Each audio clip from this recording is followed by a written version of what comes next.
ఏ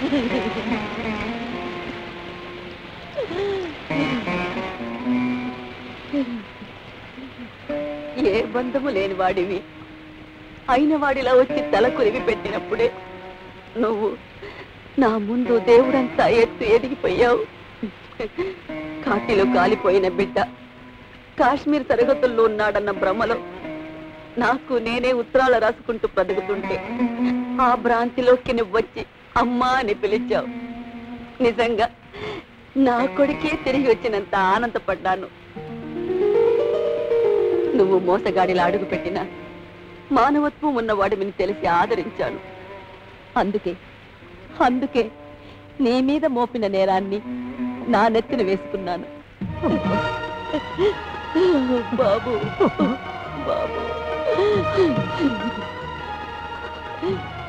అమ్మ కడుపులో రక్తంతో స్నానం చేసి ఈ ప్రపంచంలోకి అడుగు పెట్టినట్టు ఈ స్వచ్ఛమైన నీటితో మైల స్నానం చేస్తూ నా పాపాలన్నీ కడిగేసుకుంటున్నానమ్మా. ఈ రోజు నుంచి అన్నపూర్ణమ్మ కొడుకుగా నీ బిడ్డగా బతుకుతానమ్మా.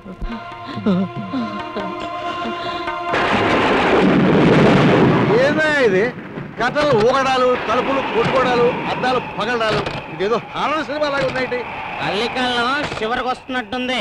నువ్వు బుడ్డగానే కలికాలం ఎప్పుడో పోయిందంటరా, ఇప్పుడు పెదప్ప కాలం నడుస్తుంది. అదిగో ఫ్రెండ్షిప్ లో పర్సనల్ చేద్దానా? సారీ. సరే సర్లే ముక్కై ముక్కే.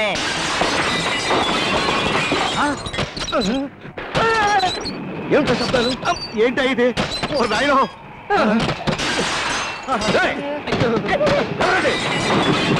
ఎవరు?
ఈ చిన్న గాయానికి ఇంతగా అల్లాడిపోతున్నావే, రేపు నేను కొట్టబోయే చావు దెబ్బని ఎలా తట్టుకుంటావురా?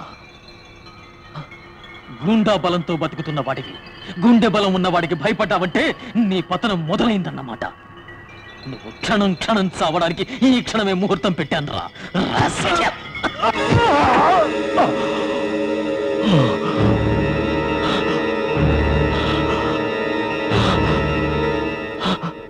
నీ అమాయకత్వంతో నువ్వు మోసపోయింది కాక ఇంకా నన్నెందుకు నమ్మించాలని చూస్తావు అనుకున్నమ్మా? కట్టుకున్న భర్త నయవంచుకుడని తెలిసాక అతనితో కాపురం చేయలేక బొట్టు ఉండి వైదవ్యాన్ని అనుభవిస్తూ అతని నీడు కూడా పడకుండా నా బిడ్డని నేను పెంచుకుంటున్నాను. కానీ ఇవాళ రాజాగడి వల్ల నా దౌర్భాగ్యం నా బిడ్డకి వారసత్వంగా దాపురించింది. ఇంకెప్పుడు వాడి గురించి దాని దగ్గర ఎత్తకు. వెళ్ళిపో, దయచేసి ఇక్కడి నుంచి వెళ్ళిపో. అమ్మా, చదువుకున్న దానివి, గొప్ప మనసున్న దానివి, నా మాట కొంచెం వినమ్మా. రాజా తప్పుదోవలో పట్టవాడే గాని తప్పుడు వాడు కాదమ్మా. తన కారణంగా 5 నిండు ప్రాణాలు బలవుతున్నాయని తెలిసి ఆదుకోవడానికి వచ్చి దోషిలా నిలబట్ట మంచి మనుషమ్మ. మానవత్వం ఉన్న మీలాంటి వాళ్ళ అంటగా ఉంటే 10 మందికి ఉపయోగపడతాడు, కొన్ని జీవితాలకి వెలుగవుతాడు. నీ మాటే నిజమైతే రాజాన్ని ఆ శివశంకర్ పాలిటి యమకింకరుడుగా మారుస్తాను. ఏ ఆయుధంతో నా ఆత్మస్థైర్యాన్ని దెబ్బ కొట్టడానికి ప్రయత్నించాడో అదే ఆయుధాన్ని అతని పాలిటి అణ్వస్త్రంగా ప్రయోగిస్తాను.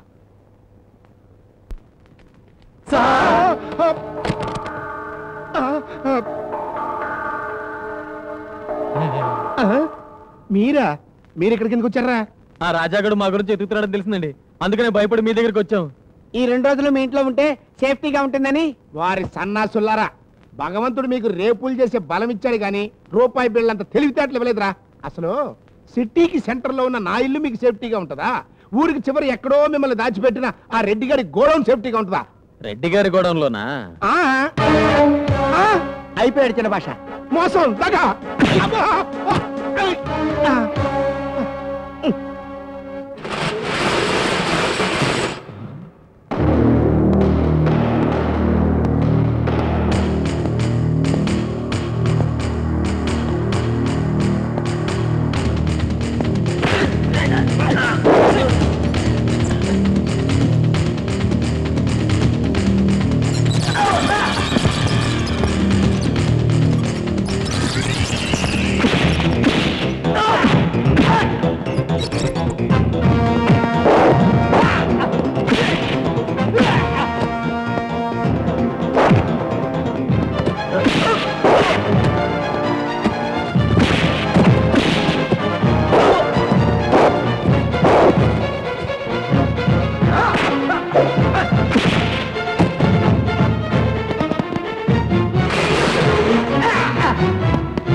What is this? ఎవరు వీళ్ళంతా?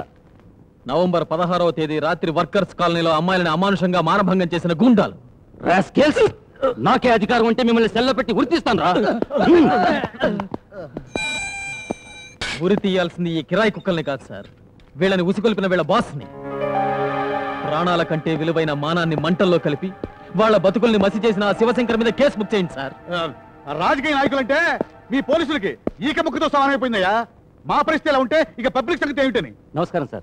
నీ నమస్కారం కోసం ఈక ముక్కల కోసం నేను రాలేదయ్యా. నవంబర్ 16వ తేదీ రాత్రి నా గెస్ట్ హౌస్ మీద దాడి చేసిన రౌడీని గుర్తుపట్టి ఆ రోజు వాళ్ళ మీద కంప్లైంట్ ఇచ్చాను. ఇంతవరకు వాళ్ళని పట్టుకున్నారా లేదా అని ప్రశ్నిస్తున్నాను. ఇదిగోనయ్యా ఆ రోజు మీకు రాసిచ్చిన కంప్లైంట్ కాపీ. ఇంతవరకు మీరు యాక్షన్ తీసుకోలేదంటే మీరేం లంచం పుచ్చుకున్నారా, లేకపోతే ఆ గుండాలకి ప్రభుత్వం అండదండలేవని? వీళ్ళని అరెస్ట్ చేశారా?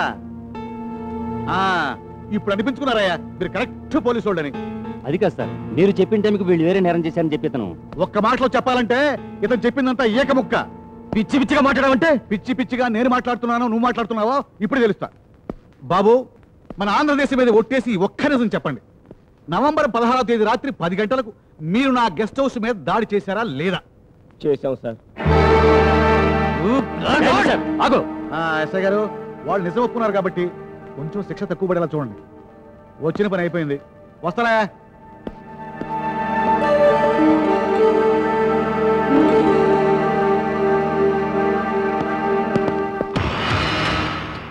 పాపం చాలా కష్టపడి తీగలాగాం.